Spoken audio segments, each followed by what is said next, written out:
آپ نے 1 درجن انڈے تو خریدے ہوں گے، لیکن اب ہمیں ضرورت ہے 1 درجن صوبوں کی۔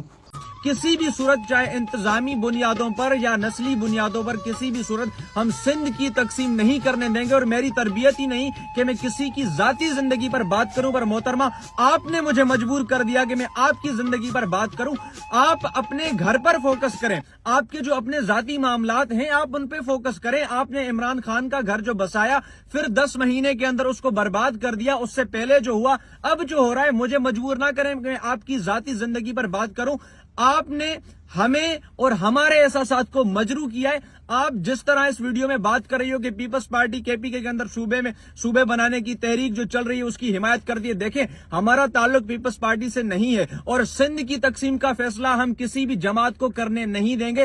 سندھ ہزاروں سالوں سے سندھ میں رہنے والے لوگوں کی سرزمین ہے، اور ہم پیپلز پارٹی یا کسی بھی جماعت جو جعلی مینڈیٹ یا کسی بھی مینڈیٹ کی بنیاد پر اسمبلی میں اگر آتے ہیں تو ان کو سندھ کے لوگ یہ اختیار نہیں دے سکتے کہ وہ سندھ کی تقسیم کا فیصلہ کریں۔ پیپلز پارٹی ہو، کوئی بھی جماعت ہو، ہم کسی بھی صوبے کی تقسیم کے حق میں نہیں ہے اگر وہاں کے مقامی لوگ خود اس چیز کے لیے راضی نہیں ہو جاتے۔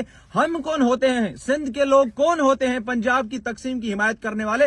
سندھ کے لوگ کون ہوتے ہیں بلوچستان کی تقسیم کی حمایت کرنے والے؟ محترمہ یہ مثال ہمیں نہ دیں، ہمیں نہ سمجھائیں، یہ آپ پیپلز پارٹی سے بات کریں۔ اور آپ نے شاید یہ محسوس کیا کہ آپ سندھی اجرک پہن کر صوبے والی بات کو جس طرح کا رنگ دینے کی کوشش کریں گی تو سندھی لوگ اس چیز کو محسوس نہیں کریں گے اور ان کے احساسات مجروح نہیں ہوں گے۔ محترمہ آپ نے شاید بھلا دیا ہے کہ وادی مہران کی تقسیم کا خواب دیکھنے والے بڑے بڑے لوگ وہ خود تقسیم ہو گئے۔ آج ان لوگوں کا نام اٹھانے والا کوئی بندہ اس ملک میں موجود نہیں ہے، اور ان کی جماعتیں مکمل طور پر تتر بھتر ہو گئی اور وہ تقسیم در تقسیم ہو چکے ہیں۔ تو آپ کی پارٹی ابھی بنی ہے، جیسے وہ کہتے ہیں کہ انڈے سے نکلی ہے۔